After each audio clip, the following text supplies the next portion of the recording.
땅과 거기에 충만한 것과 세계와 그 가운데 사는 자들은 다 여호와의 것이로다. 여호와께서 그 터를 바다 위에 세우시며 강들 위에 건설하셨도다. 여호와의 산에 오를 자가 누구며 그의 거룩한 곳에 설 자가 누구인가? 곧 손이 깨끗하며 마음이 청결하며 뜻을 허탄한 데 두지 아니하며 거짓 맹세하지 아니하는 자로다. 그는 여호와께 복을 받고 구원의 하나님께 의를 얻으리니 이는 여호와를 찾는 족속이요 야곱의 하나님의 얼굴을 구하는 자로다. 문들아 너희 머리를 들지어다. 영원한 문들아 들릴지어다. 영광의 왕이 들어가시리로다. 영광의 왕이 누구시냐? 강하고 능한 여호와시요 전쟁에 능한 여호와시로다. 문들아 너희 머리를 들지어다. 영원한 문들아 들릴지어다. 영광의 왕이 들어가시리로다. 영광의 왕이 누구시냐? 만군의 여호와께서 곧 영광의 왕이시로다.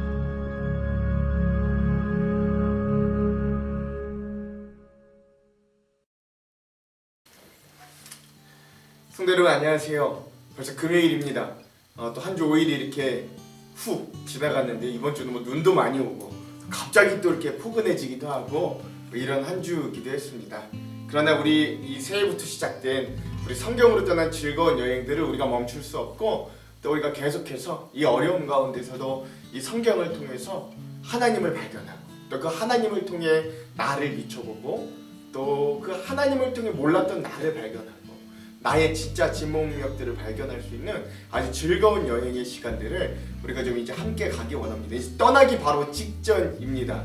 그래서 어제 우리가 지도를 보았다면 오늘도 역시 마찬가지로 조금 더 이 구체적인 지형 지물들, 이 성경의 어떤 지형 지물들이 어떻게 돼 있나, 이 성경의 전체적인 어떤 심장의 역할을 하는 부분들, 또 뼈대의 역할을 하는 부분들, 또 살의 역할을 하는 부분들은 어디 있는가 해서 오늘은 신구약 성경의 심장과 뼈대와 살이 무엇인가, 우리가 이런 부분들을 가지고 함께 좀 나눠 보았으면 좋겠습니다.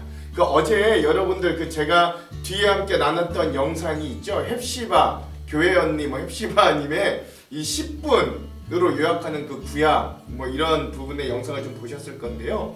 거기에 그분이 그런 말을 하세요. 여기 그림 보시면 아시겠는데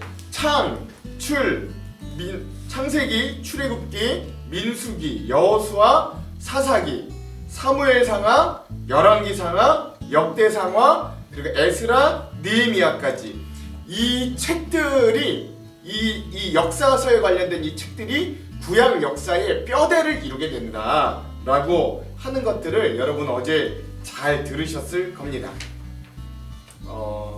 그래서 여러분 오늘은요 저희가 구약뿐만 아니라 신약에서도 이러한 성경의 어떤 전체적인 뼈대, 심장과 뼈대와 살이 있다라는 것들을 좀 구분할 필요가 있어서요. 이런 부분들을 함께 보면서 나아가고 우리 다음 주부터 본격적으로 창세기를 읽어가면서 또 창세기에 대해서 함께 좀 여행을 떠나가는 귀한 시간들을 가지도록 하겠습니다. 자, 그럼 먼저 구약으로부터 한번 살펴볼게요. 여러분 표 한번 보실까요?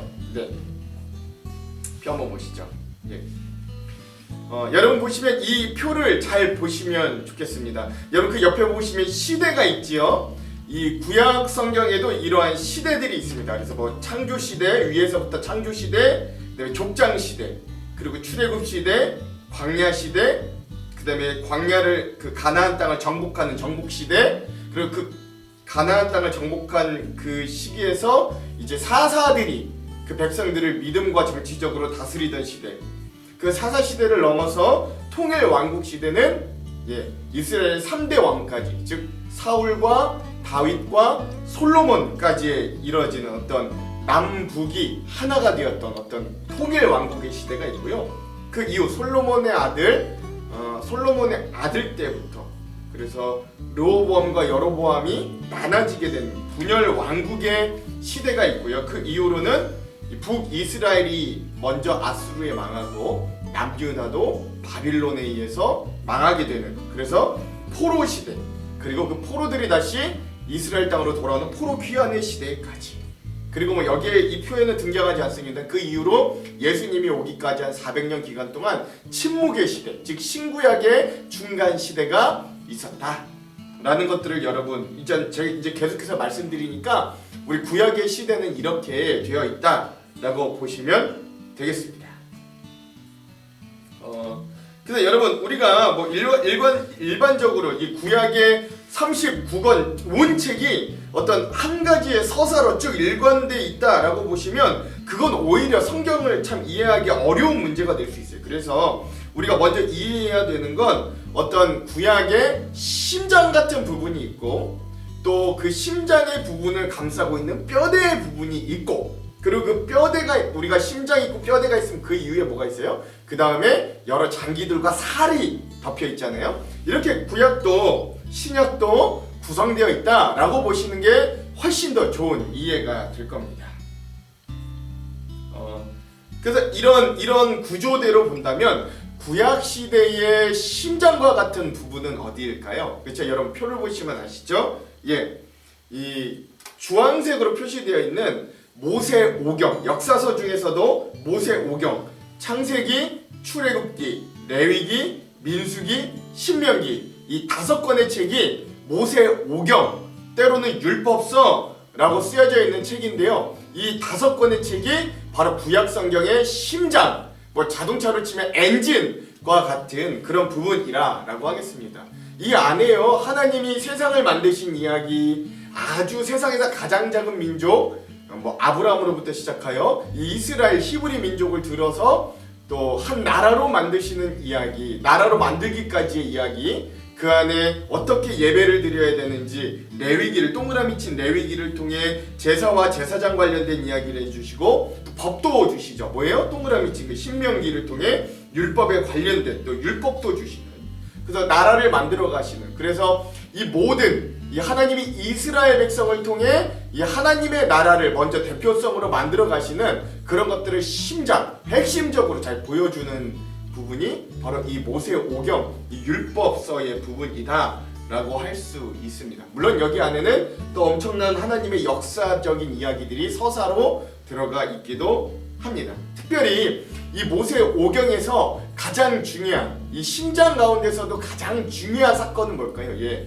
여러분 출애굽기에 나오는 홍해를 갈라서 이스라엘 백성들을 구원하시는 하나님의 구원의 사건이 이 모세오경, 이 율법서 중에서도 심장 중의 심장이다 라고 할 수 있습니다. 즉 성경에서 가장 심장은 뭐냐면 구원이라는 거예요. 하나님의 구원이 어떻게 나타난다를 보여주는 것이 가장 이 성경의 심장 부분이다 라고 여러분 보시면 되겠습니다. 뭐 이외에도 같이 보겠습니다. 그러면 여러분 신약에서의 심장은 어딜까요? 예, 물론 당연히 사복음서죠. 왜? 거기에 예수 그리스도가 직접적으로 등장하시고 사역하시는 이야기가 나오니까요. 그러면 그 심장 중에서도 심장적인 사건은 뭘까요? 예, 맞습니다. 그 신약에서의 구원의 가장 큰 사건 뭐예요? 예수님의 십자가 사건과 부활 사건이 그 심장 중에서도 가장 중요한 사건, 하나님의 구원의 사건이다 라고 할 수 있겠습니다. 그래서 다시 이제 돌아와 보면 구약에서의 심장은 뭐라고요? 모세오경, 창세기, 출애굽기, 레위기, 민수기, 신명기. 그래서 창조 시대부터 광야 시대까지 이 5권의 책이 구약 성경을 이끌어가는 어떤 심장과 같은 역할을 하겠다라고 보시면 됩니다. 그러면 그 이후에 이제 정복 시대부터 포로 귀환 시대까지 여러분 표를 보시면 초록 연두색으로 이렇게 네모칸 되어 있고 거기 뭐라고 되어 있어요? 이 뼈대, 역사서는 항상 뼈대를 이루는 겁니다. 그렇죠?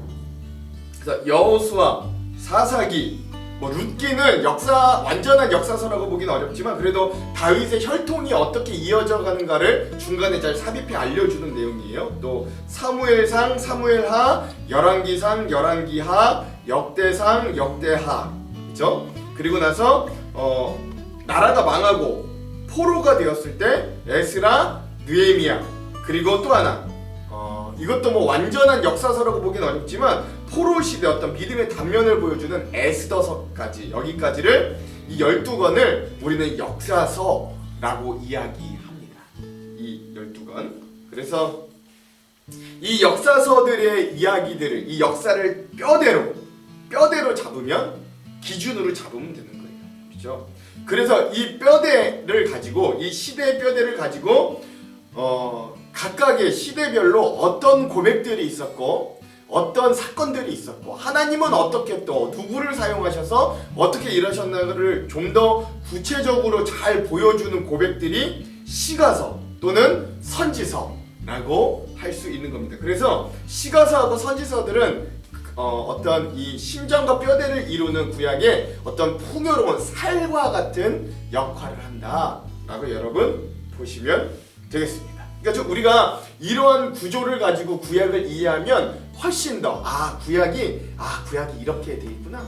하나님의 구원하심의 역사가 역시 심장과 같이 팔딱팔딱 뛰고 있고 거기에 하나님께서 그 구원의 역사를 어떻게 이루어 가시는 하나님의 나라를 이루어 가시는 근데 여러분 어제 기억하시죠? 구약의 세계관은 어떻다고요? 온 인류에서부터 시작하여서 이스라엘 나라로 근데 거기서도 또 쪼개져서 유다민족으로 거기서 또 쪼개져서 포로되어 남은 자들로 그리고 결국 한 사람의 메시아를 기다리는 어떤 축소된 세계관으로 이 구약이 쭉 해서 이어져 오는구나 라는 생각을 우리가 갖는다면 구약을 뭐 전체적인 눈에서 보는 건 아주 흠잡을 데 없는 그런 책이라고 하겠습니다.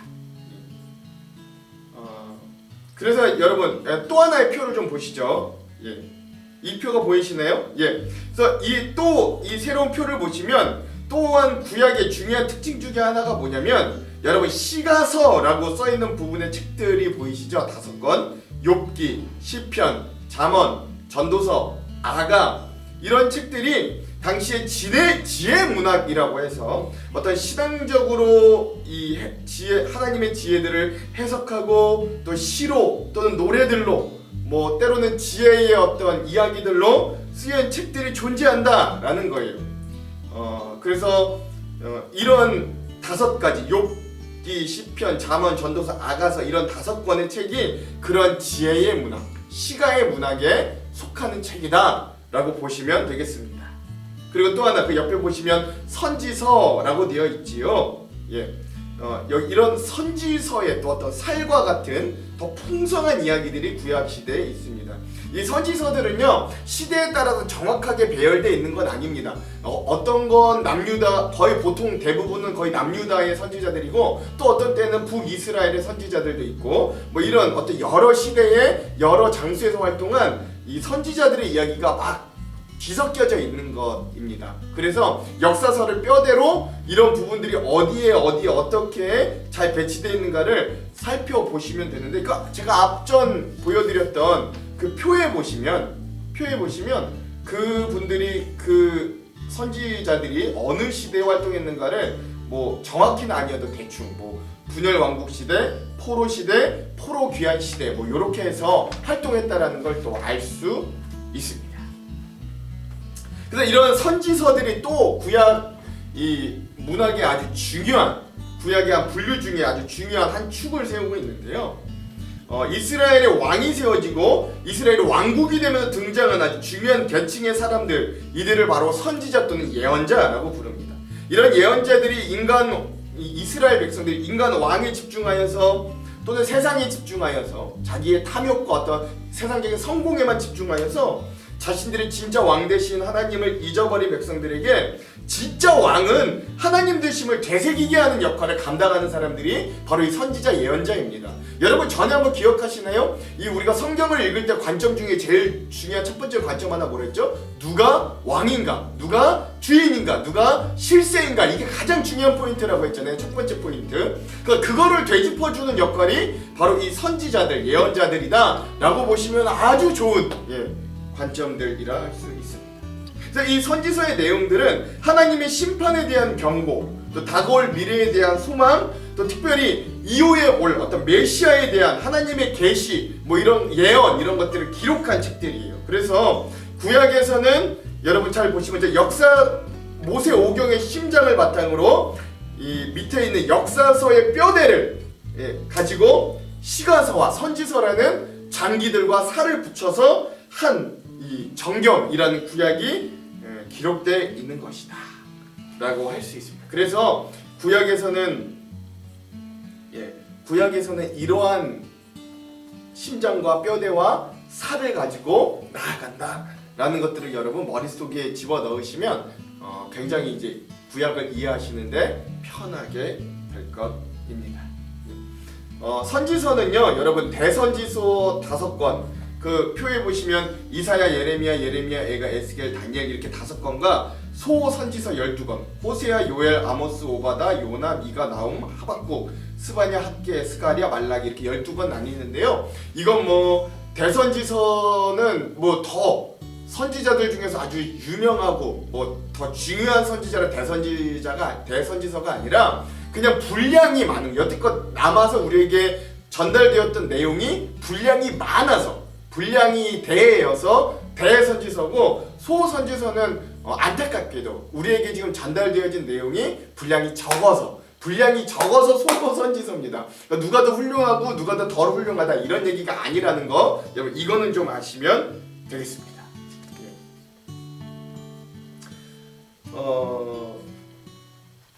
대부분 선지자들은요 이 선지서에 나오는 선지자들은 남유다 왕국에 대해서 또 그들에 대해서 메시지를 전했어요. 뭐 대표적으로 이사야, 요엘, 미가 뭐 이런 사람들은 BC 주전 587년에 예루살렘이 바벨론에 함락되기 이전에 사역을 했던 사람들이에요. 또 예레미야, 하박국, 스바냐는 예루살렘 성이 함락되고 이스라엘 백성들이 포로로 잡혀간 시대에 예언을 했던 대표적인 사람들입니다. 그리고 학개, 스가랴, 말라기는 주전 538년과 그 이후에 포로 귀환 시대에 주로 활동했던 사람들이다 라고 하시면 됩니다. 근데 반면 또 호세아와 아모스는 특별한 사명을 띠고 주전 722년경에 아수르에 멸망했던 북왕국 이스라엘에 대하여 예언했던 사람들입니다.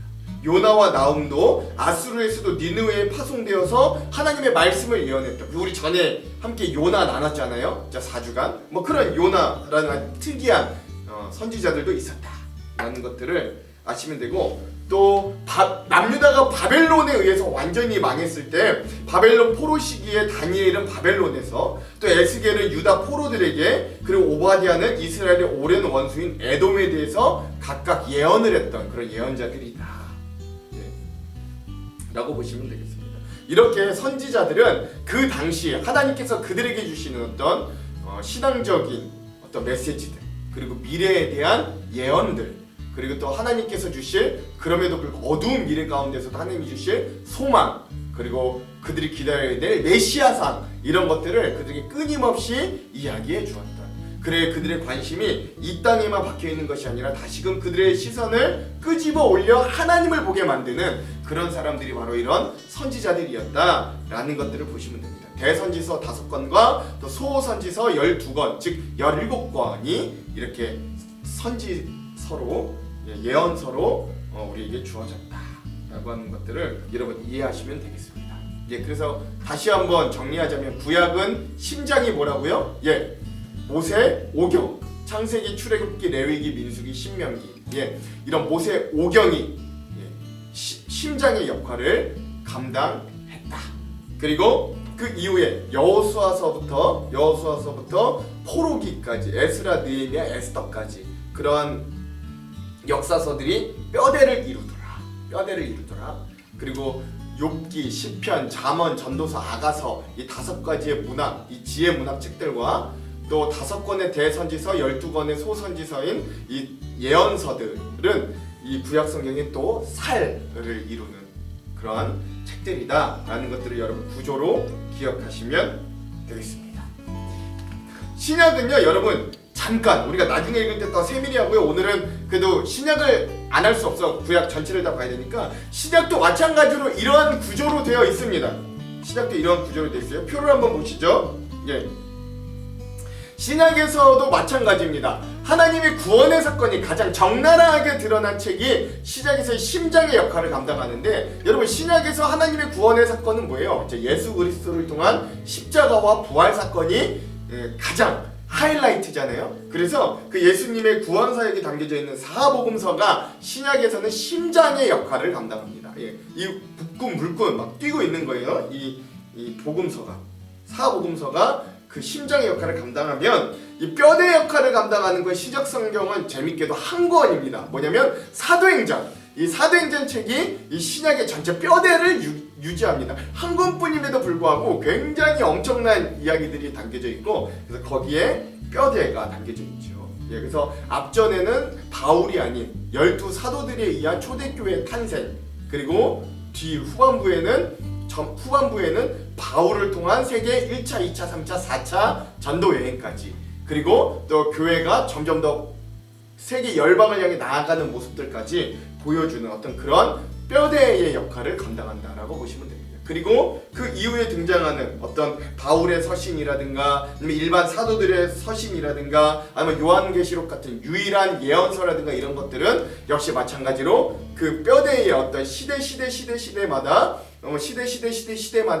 그 바울이 1차, 2차, 3차, 4차 전도여행을 하면서 보냈던 편지들, 또 그런 사도들이 초대교회를 세우면서 그 교회들을 향해 썼던 어떤 일반 서신들, 그리고 요한이 마지막 우리들에게 최후 비전으로 하나님께 받은 어떤 요한계시록과 같은 예언서들, 뭐 이런 것들이 신약 성경의 살로 붙여져 있다라고 보시면 여러분 뭐 크게 문제가 없을 겁니다.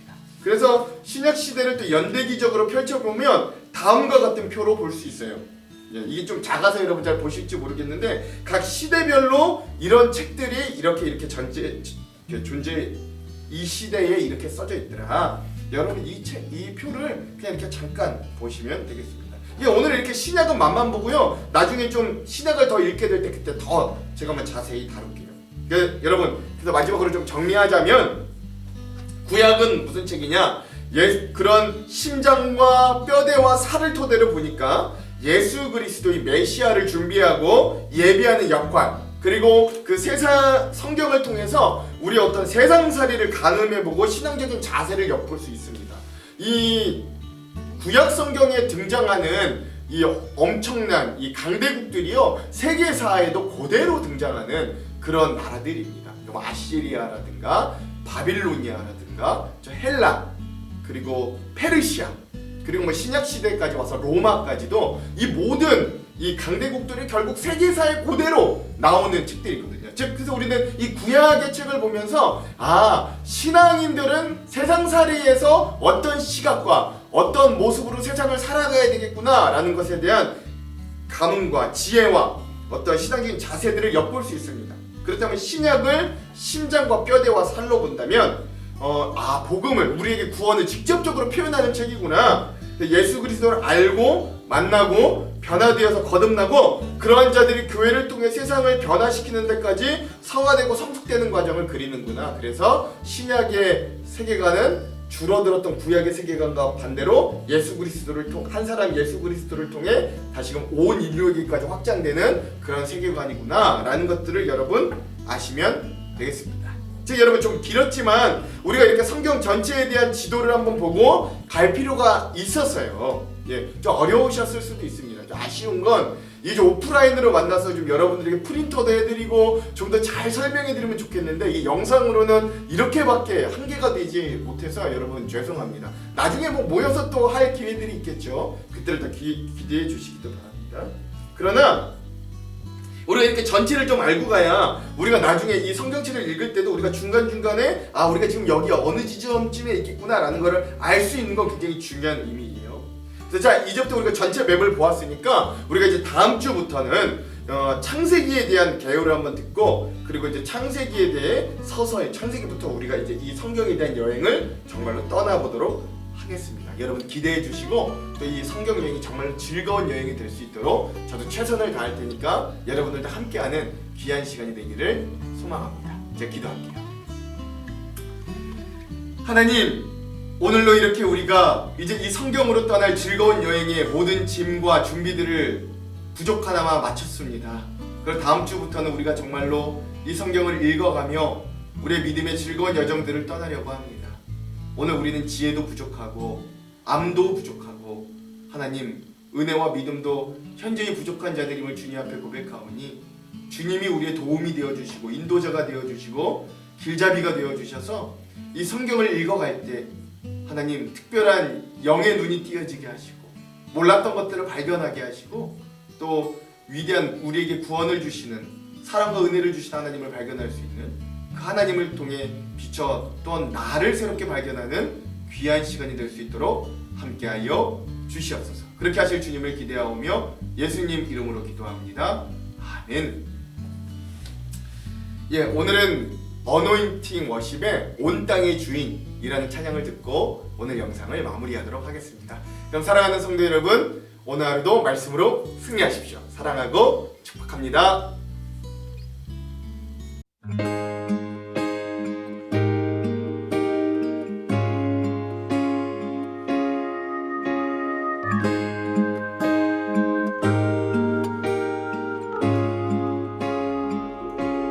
온 땅의 주인 되신 주님이 내 이름 아시며 사랑만 돌보네.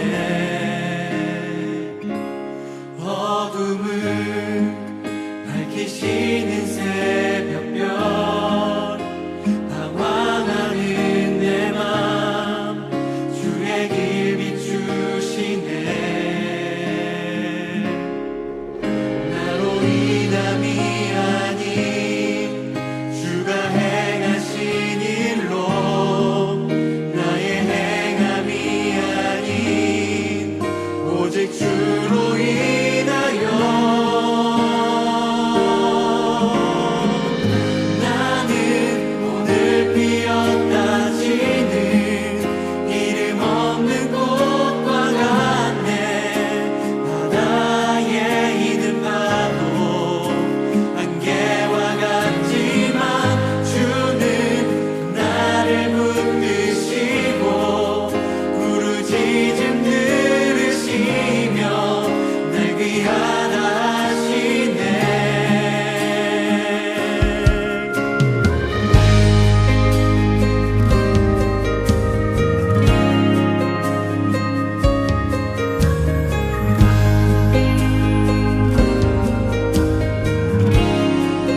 주님은 나의 죄를 보시고 사랑의 눈으로 날 일으키시네. 바다를